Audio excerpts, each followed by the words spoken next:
Here we go, Bexley Park in Delray Beach, Florida. So there's an Ameristar air conditioner. Now that pan on the bottom, the panel, it's got to get cut in order to take it out. I know it never was actually taken out. Joe Flip nailed it, so I already have a pretty good idea on kind of how the system's going to look, the pans. So this is a weird setup. It's a mix match. So it's an Ameristar on the inside and then a Rheem system on the outside. And so far, so good. He hasn't said it's been working. It's been cooling down just fine.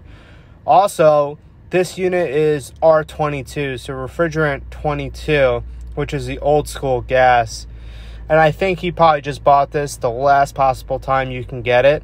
So these systems work a heck of a lot better than the newer air conditioners in my experience because the pressures are about half. But if it does break or if something happens refrigerant related, you know, it's almost $250 a pound just for me to fill it up. So that system takes about 8 pounds of refrigerant. You kind of have to do the math. Is it worth it to really fix?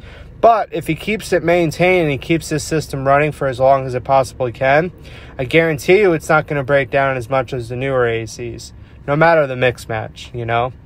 Checked the starting amps, checked all the electronics, cleaned the condenser. All that was super good.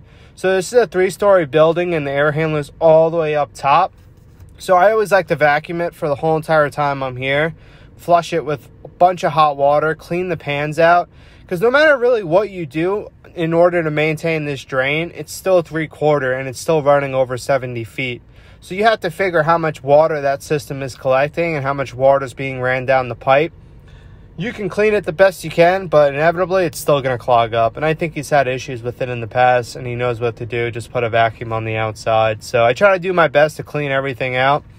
With this system specifically, there's 4 wire connections inside of a computer board. And that computer board's made in China. I don't pull out the terminals to take the motor out. I just sanitize it, clean it in place, and then do the best job I possibly can to clean all the dirt, the grit, the mold, the mildew underneath the AC to get everything out. But the coil was starting to corrode out on the inside. Pressures were still holding, and you can see it's running a little bit hot. R22 still looks pretty good. There you go.